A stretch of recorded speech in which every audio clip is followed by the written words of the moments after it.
Hi, Cardinals. It's Miss Blegen, and I'm excited to share with you my favorite story, Something Good by Robert Munch. The reason why I love this story so much is because I used to love going grocery shopping with my mom and dad.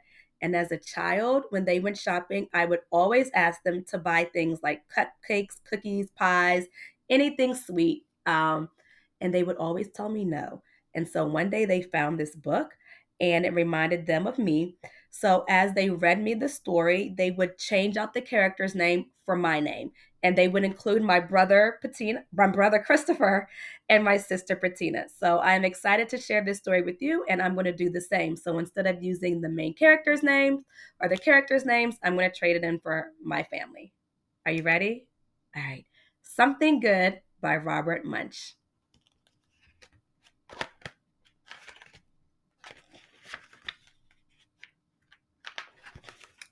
Miss Blegen went shopping with her father and brother and sister. She pushed the cart up the aisle and down the aisle, up the aisle and down the aisle, up the aisle and down the aisle. Miss Blegen said, "Sometimes my father doesn't buy good food. He gets bread, eggs, milk, cheese, spinach, nothing any good. He doesn't buy ice cream, cookies, chocolate bars, or ginger ale." As a kid, I thought that was good food. So Miss Blagan quietly snuck away from her father and got a cart of her own. She pushed it over to the ice cream. Then she put 100 boxes of ice cream into her cart.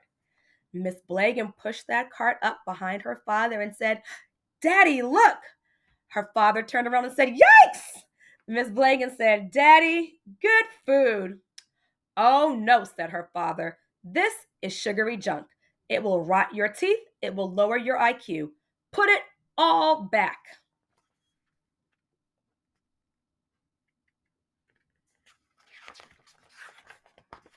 So, Miss Blagan put back the 100 boxes of ice cream.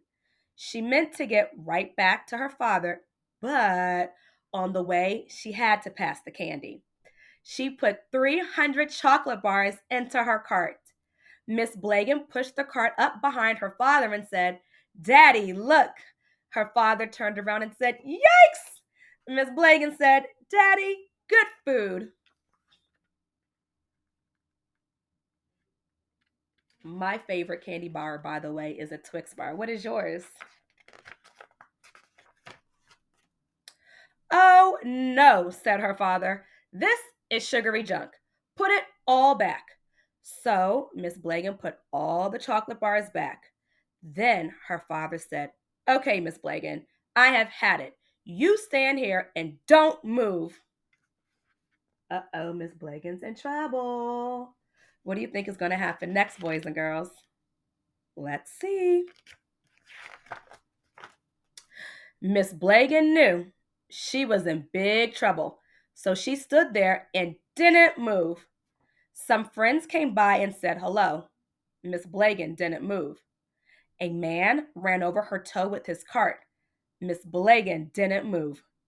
A lady who worked at the store came by and looked at Miss Blagan. She looked her over from the top down, and she looked her over from the bottom up. She knocked on Miss Blagan's head, and Miss Blagan still didn't move.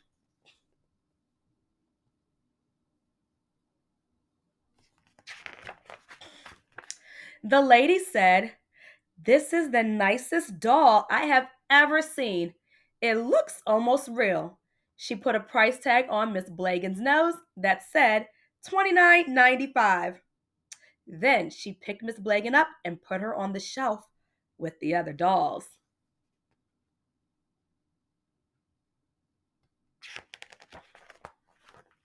A man came along and looked at Miss Blagan.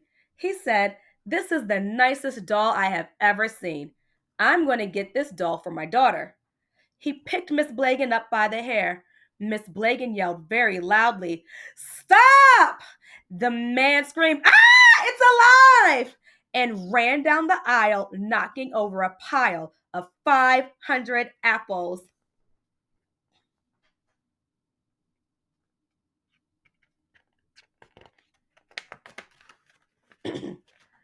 A lady came along and looked at Miss Blagan.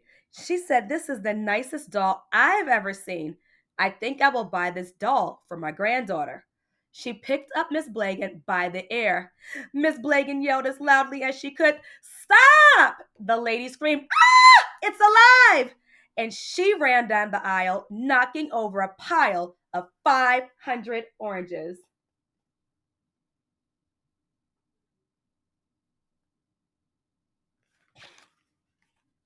And if you notice here, there goes my sister Patina, and poor Christopher got caught up in the mix.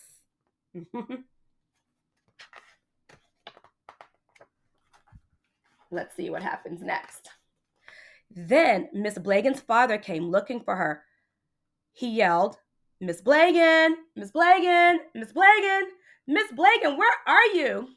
What are you doing on that shelf?" Miss Blagan said, "It's all your fault.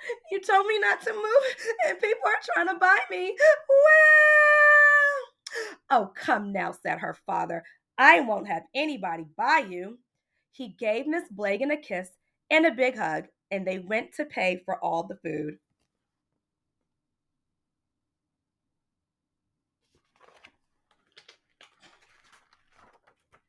The man at the cash register looked at Miss Blagan and said, "Hey, mister, you can't take that kid out the store. You have to pay for her.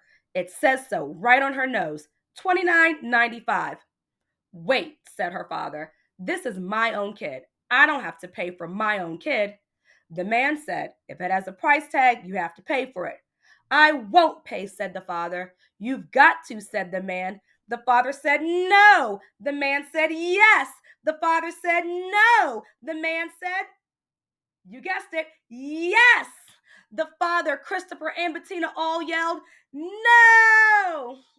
Then Miss Blagan quietly said, "Daddy, don't you think I'm worth 29.95?"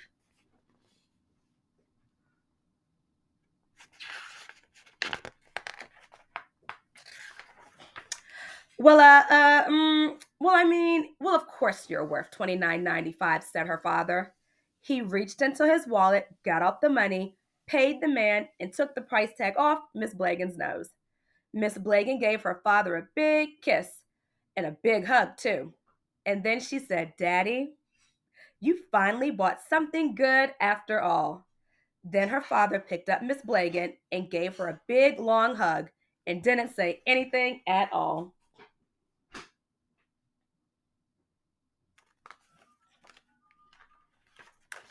The end.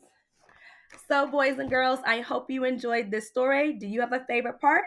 If so, when you get a chance, turn and talk to your neighbor and tell your neighbor what was your favorite part of the story. Until then, have a wonderful day.